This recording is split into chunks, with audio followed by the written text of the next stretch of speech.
I just want to do God's will. The kind of revolution that the world needs is a Christian revolution. If you want a miracle, you've got to expect it to happen. You are the recipients of God's grace and God's blessings, and you rejoice in that reality. Welcome to Life Today Live. Good to have you here on this Friday, and we have a story of hope for you today. If you are facing addiction, or if you have a loved one who is facing addiction and it seems like there is no hope, well, you're going to get it today because you're going to hear the true story of someone who went through hell in a lot of ways and took his family with him. But God is good, and he can overcome even the worst of things. And so I think you'll be interested. My guests are Neal and Rex Williams, father and son. They have a new book out. It's called Letters Home. Looks like this. It's available wherever you get it online. And these letters are actually the letters between father and son as the son went through recovery. Much more to the story, and you're going to hear it from them. So appreciate you guys being here. Judy, good to see you. Hope you're feeling well today. If you're watching live, you're invited to be a part of the chat. And, of course, if you watch it later, we always appreciate your positive, constructive comments as well, letting us know that you watched. Neal and Rex, great to have you both here on Life Today Live. Thank you. Yeah, thank you for having us. So, Neal, take us back to what sort of led up to the need to even be in recovery, just so we can understand these letters going back and forth. Give us a little bit of your journey. Sure. So the book starts off, the book begins when I go to jail and when I get sober. But prior to that, leading up to where we start writing back and forth, I was in and out of recovery, in and out of sobriety, should I say. So I had a couple of bouts in 2011. So the book starts in 2013. Towards the end of 2011, I was doing a lot of narcotics. I was drinking a lot, and I was doing a lot of cocaine at that time. And I had reached out to my dad and to a therapist I was seeing and sought some help. And so I went to a place in Dumas, Texas, stayed sober for a couple months, came home, and then right after I came home, I started using again. But we had somewhat of a plan. So I was transitioning into my own place. I got a job and I was working. So I was doing some of the things I was supposed to do. But just like always, for me, I always found a way to work my agenda in. So I wanted to I'll do everything you guys are suggesting except stay 100% sober. So I would, sneak that in. I always had my plan. And so my plan eventually took over, and I went from having my own apartment and working a stable job. And I was actually doing well at this job, to selling methamphetamine, no longer working. I lost that apartment. I ended up in a high-speed car chase. I was a stolen vehicle. Somebody I didn't know was driving. And another altercation after I had bonded out of jail. I ended up wrestling with a couple of police officers. And so there was just a series of events. And after that last one, I then found myself homeless, still using methamphetamine every day, managing to sell it actually while not having a place to live. So it was just a lot of chaos. And so everything and anything that could have happened in our lives, and as far as criminal stuff and just experiences had happened up to this point. So I'm exhausted from myself, and I'm worn out from trying to make this work and try to figure out, I was just trying to fill a void. And I got tired of searching and only finding emptiness. And so I'm exhausted. My dad has been through everything, and he's long since said, you know what, I'm not doing this anymore. When you're ready to change, you let me know. But until then, I'm going to take a step back because I can't be a part of your chaos. And so he and I were both at this point just done. And God was not, he was there waiting. And so these letters and my going to jail was the best thing that ever happened. It was the answer to a prayer. Yeah. I prayed for the first time in a long time on March 29th in 2013. And I just asked him if he were real to show up, and I got arrested. So, Not the way you're thinking, probably. but that's okay. Yeah, yes, it is. Rex, I a lot of times when children do this, we wonder, wow, what happened?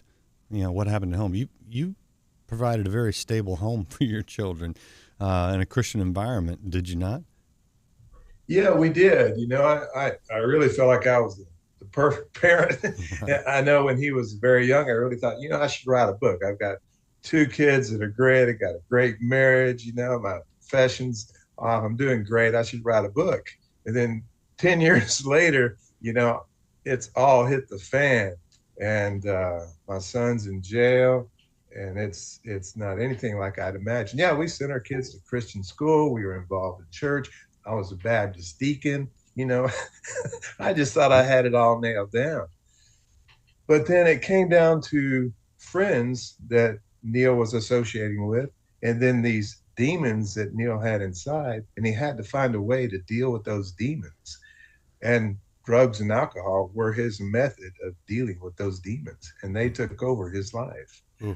And I was so confused because this was not a part of the life that I was acquainted with. I wasn't acquainted with alcohol addiction. I was acquainted with drug abuse. This wasn't a part of what I had grown up being accustomed to. So this was all new to me. This was a storm that came into our life and turned us upside down. Yeah. I can't even imagine. I have 2 sons, 2 daughters. I can't imagine. Neal, what were the demons your dad's referring to? I had so real early on, I think 12, 13, I had a lot of nightmares and I had just dark thoughts. And so I started sharing some of those. And so I started seeing a therapist and kind of started talking to people at school and therapists and counselors and stuff about these things. And I felt weird. I just felt like the weird kid. And the stuff that was going on inside my head, these thoughts got louder, and I didn't really know why I felt the way I felt about myself. I didn't like who I was. I didn't like the way I looked. I didn't like the way my voice sounded. I was a good looking kid and I was good at sports and I loved people. I had lots of friends, but I felt so out of place. I didn't know what to do. And so when I learned about alcohol and I heard about people smoking weed and feeling better, I wanted to know what felt better than this, because this felt awful and I wasn't doing anything. I just wake up to awful, and that didn't sit right with me. And I'm pretty impatient. I still have to work on that. And so I didn't wait around. I went looking for stuff and I found it. I found it, and I found an entire lifestyle and community that will welcome you with open arms if you feel broken and lost. And we'll fill it up with all sorts of stuff. And so that's what I sought, and that's what I found. And I did not know that I had a predisposition to drugs and alcohol. I was born with something inside my brain that there's a switch that goes off when I drink or use. And when that switch is flipped, it says we're not going to be done until there's no more, and we're not finished until the lights go out. And that just sounds rational to me. Yeah. So I found that I learned that the hard way.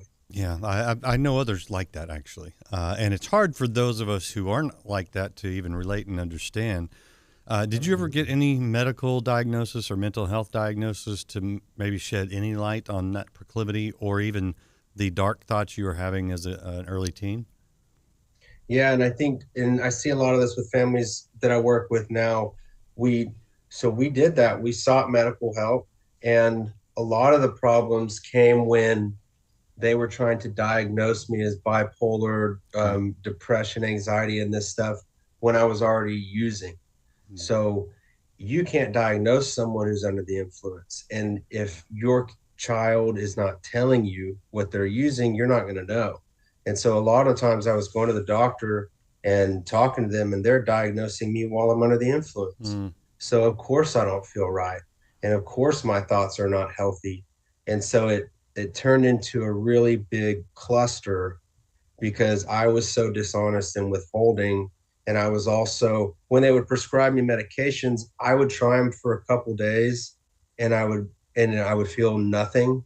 And I would say, well, this is trash. I'm going to go get the stuff that works and that I can get right now. And so it was very much that. I had already found medicine. You guys are giving me stuff to wait 6 weeks until it works. And I'm just not going to do that. I like my way better. There's friends at my pharmacy. Yeah. Well, Satan does come as an angel of light. Yeah. And you thought you'd found it. Rex, this is not a sudden thing or, this is a long battle you fought. What was going on? This started when he was, I would say, 14, 13. He started to smoke pot and drink. And we didn't know. Until I guess he was 16 and I got a call and I got in trouble at 14. At 14? Is that Sonic? No, this is before that in some apartments. Oh, yeah. So, even at 14, these things were happening. And, but there's one moment I remember so distinctly. I got called because he had been arrested at a Sonic and Grapevine with some alcohol. And I went there and I just couldn't believe that this was my son. This is my son that had been arrested at a Sonic for alcohol. And I remember just sitting on the curb thinking, what has happened? How could this be my son? How could this be my life? How could this be me? And that was the beginning of 12 years of hell that just went on and on until the age of 27, when he was in jail and decided to get sober. All right, we're going to talk about that in just a minute. I'm curious, though, Rex. You're in church during this time. People start to know what's going on with your son. How did your church community respond? Well, admittedly, I think we kept it a secret as best we could for a while. And then close friends began to know. And then we did have a close group of friends that were praying for us all along. And that was a great support for us, the close, intimate friends that we would tell. And so that was our support group. But we didn't talk a lot about it because, again, it just didn't fit the family that I wanted to portray. Sure. I wanted to continue to be this guy who had it all together. And there were people, when it was all said and done, said, man, I never knew this was going on with you. Even after we had the book that came out, man, I never knew. And so, yeah, we did a pretty good job of keeping it a secret, which was to our detriment in many ways. Oh, okay. Now that's interesting. Why do you say that? Well, because there was a lot of support out there that probably we didn't plug into in letting others know. But there was a sense of embarrassment that didn't want to face. Yeah, that's tough. Neal, how did you survive 12 years of this? I don't know. And actually, I attempted suicide on my 19th birthday. I tried to drive off of a ledge and a tire blew out right before I got to the ledge. And then a month later, I went into treatment for the first time, inpatient treatment. And I was taking so much Xanax and drinking so much alcohol prior to going in there. The second day I had a seizure and I hit my head, my heart stopped, and it took several minutes for the ambulance to get there. So I was just laying there dead for a few minutes. So I've come dangerously close, and those are just two specific times that stand out. There have been many others where I've taken way too much of this or that. I am very resilient, and I guess so. God made me with, there's a fire in me that just can't go out. It won't. And I'm very determined, and I have that drive still today. It's just in a different direction. Yeah. And it's funny to see how God, he allowed me to go to the bitter end over and over, and he kept just bringing me back. And he's just saying, listen, I'm going to let you do this as long as you want, but there's something for you, and I need you to do that.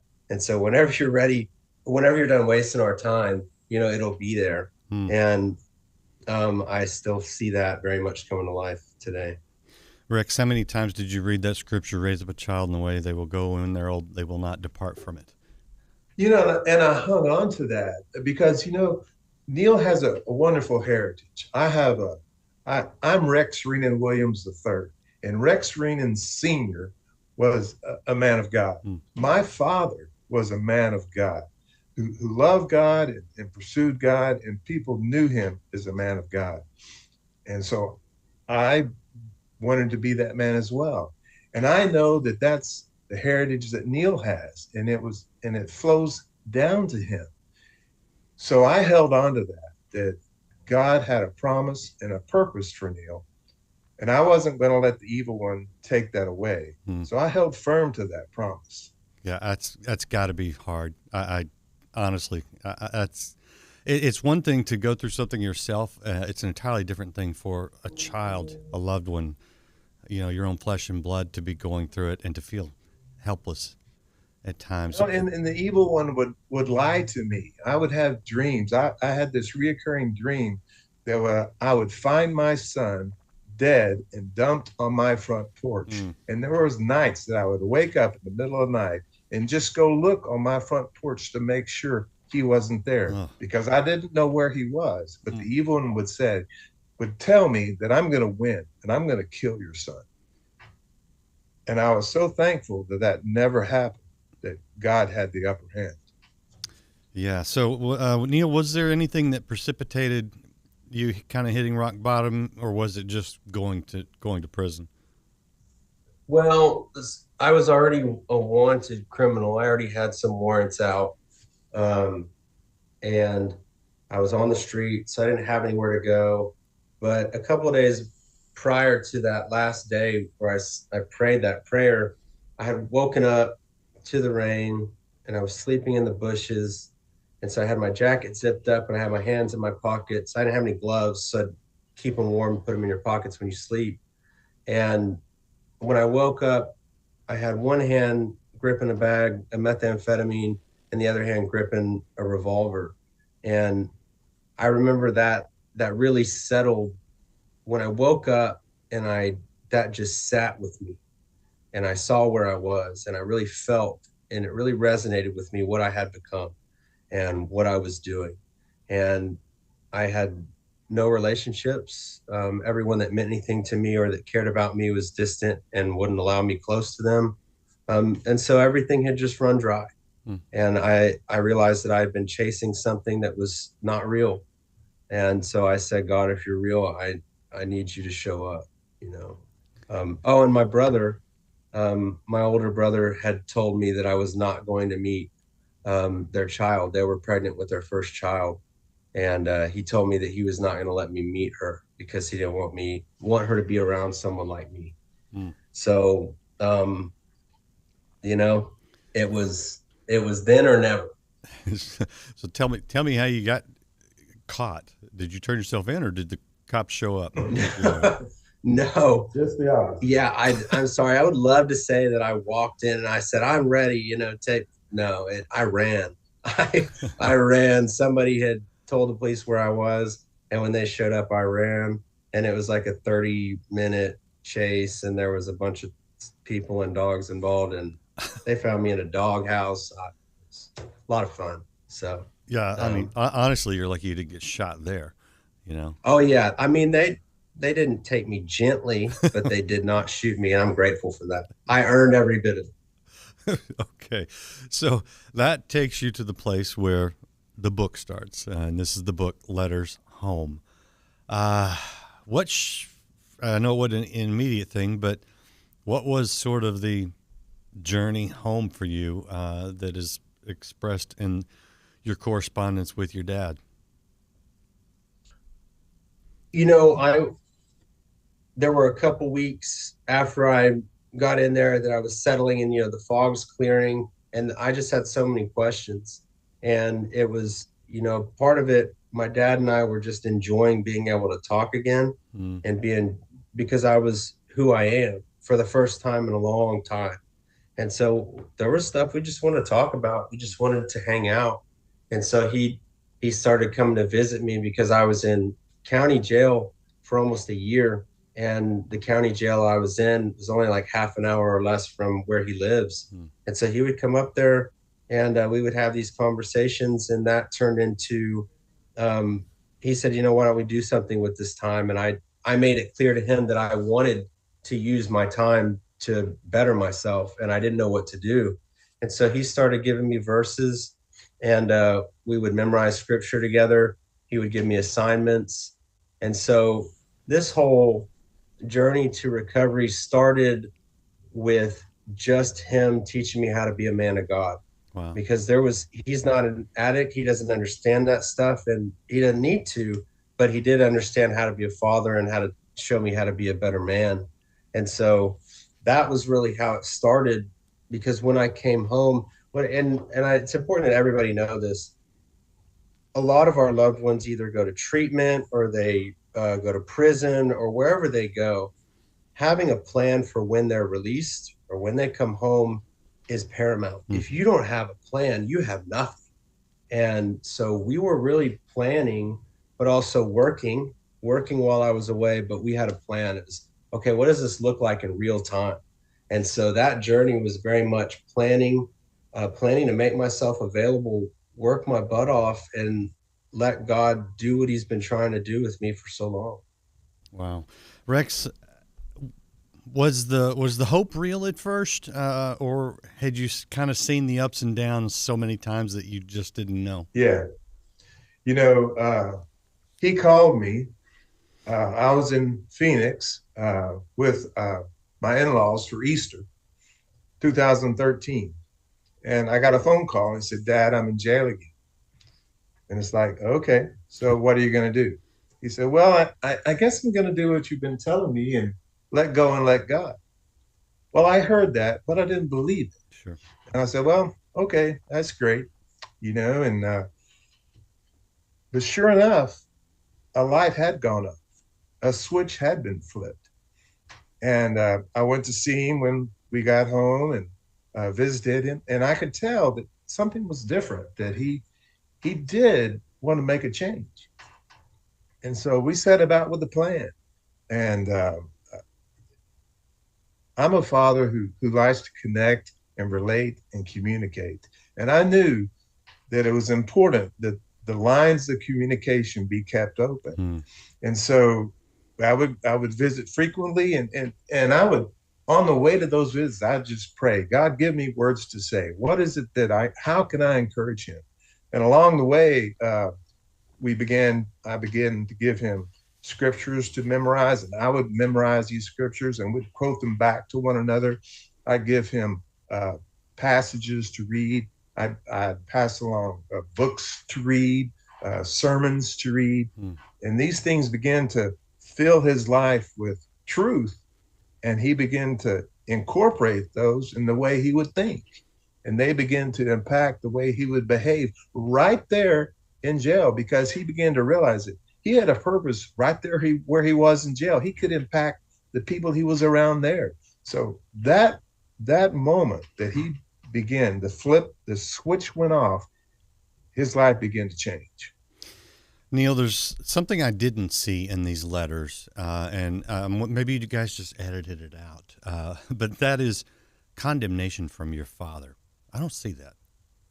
No, there was none. And that is also something that I share with these families, and I teach other families, because that was the one reason that the communication stayed open and that our relationship, and I never felt that.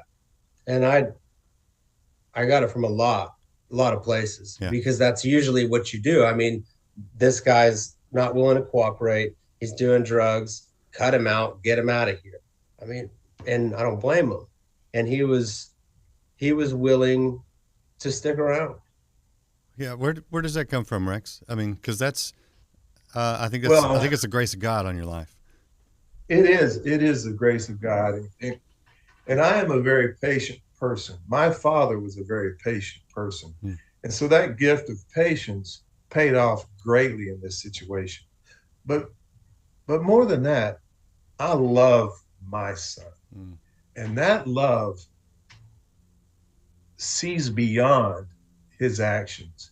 I knew his heart. I knew the giftings that God had given him.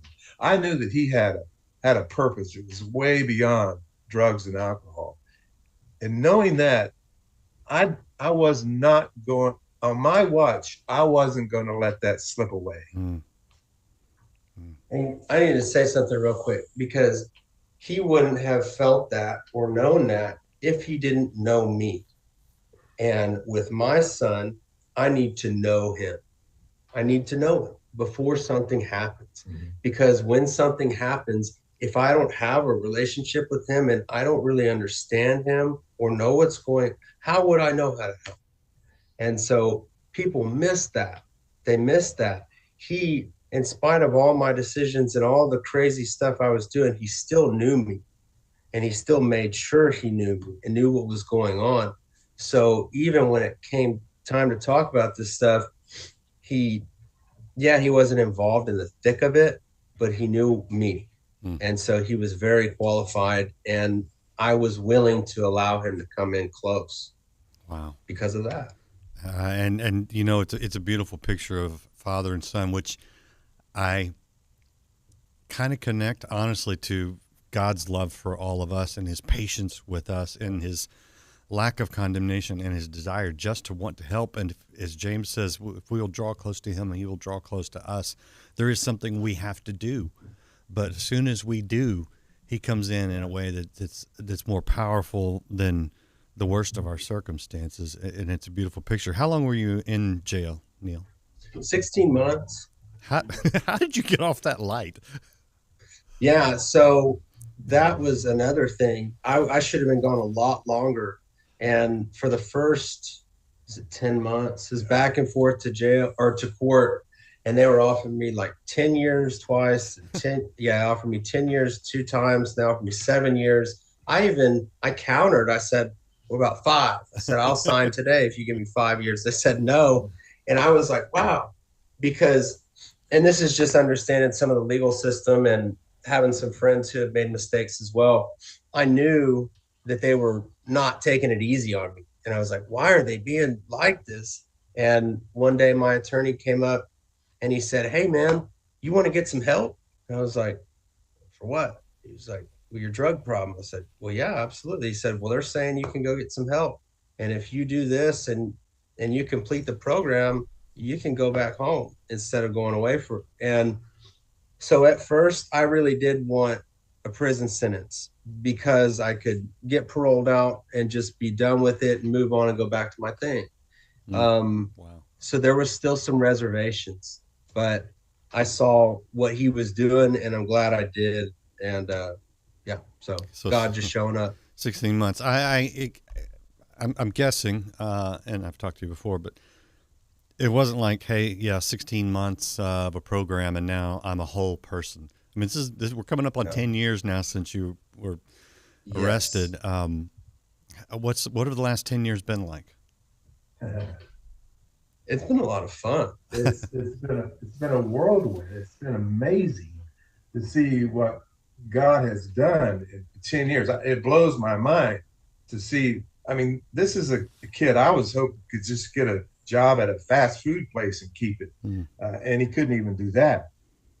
And now he has his own business and doing well. It's amazing what has happened in 10 years. When he got out in San Angelo and he began step by step, getting a job, keeping a job, doing well, finding a better job, being promoted, building good relationships with healthy people, one step on one step on one step. And now it's a wonderful thing. Neal, do the drugs and alcohol ever call your name, call you, try to get you back? Yeah, they do. And there's even, I know this isn't, it's a secular song written by a man. It's the lyrics. I remember someone had sent them to me right before I went away. And the lyrics are, they keep calling me, they keep calling me. And yeah, they do. Coming up on 10 years. And I share this with my home group. I'm still active in recovery. That's another thing. I got involved in recovery, applied principles to my life, built my life out, and then started helping others do the same. Yeah. And so my life has continued to grow and God has continued to work through me. And so that's really how it's been so successful in these last 10 years. I forgot what I was saying. Well, that's okay, because I got to think that you've seen the other side. So, I mean, Yeah. that's got to help battle any thoughts, inclinations, cravings, because you know where that goes. They're much fewer and far between nowadays. And when they happen, they're so fleeting. Like I walk in the grocery store like everybody else. I buy groceries for my home like everyone else. And I walk down that long, giant aisle of nothing but beer. And by the way, they came out with like 40 different new flavors of beer when I quit drinking. It's like, well, thanks a lot. Now I don't get to try anything. Right. And it's just funny because I see it and I think about it, but I remember everything else, right? And I remember the loss and I remember the emptiness, and it's not for me. Well, and it would be a natural tendency, I would think, to want to forget the darkest times, but those are now that you're not in them, those reminders are healthy. Not only that, but they help me connect to people in their darkest moments. Wow. When someone sees me and then they start talking to me and they hear me share with them about trying to end my life, and they're like, well, you don't look like, well, I'm not anymore. Right. Right. It wasn't yesterday. But so they can see, oh, I have a future too. Exactly. And there is hope. Yeah. And I love that. All right. I'm going to show people your website. This is elevatedlifestyleacademy.com. And so you've touched on it a little bit and what you do now, but tell people what you do now, because it's a beautiful, it's the epitome of the scripture of God taking, all things, which includes the bad things, the mistakes, the pain, the damage, the hurt you inflicted on your family, and then turning them for good. And it's really good. Sure. So tell people what you're doing. Yeah, so I act as a consultant. We do case management. We also do life coaching. So we work with families who have young men who are either dealing with mental health struggles or substance use issues. So we specialize in working with families who are struggling with addiction and substance use. Sometimes I just work with the parents and help them understand what's going on and provide direction and help them navigate things. In a case management setting, one of our guys works with the young man a couple hours a week, and then I'm working with the family as well. So that's helping them navigate, but getting much more involved in coaching them through things specifically. And then on the life coaching side, when we work with these young men, we're giving them nutrition plans, we're giving them workouts, and we're also doing music lessons. So we offer, sorry, the phone's ringing. That's okay. Hey man, people are already calling wanting your help.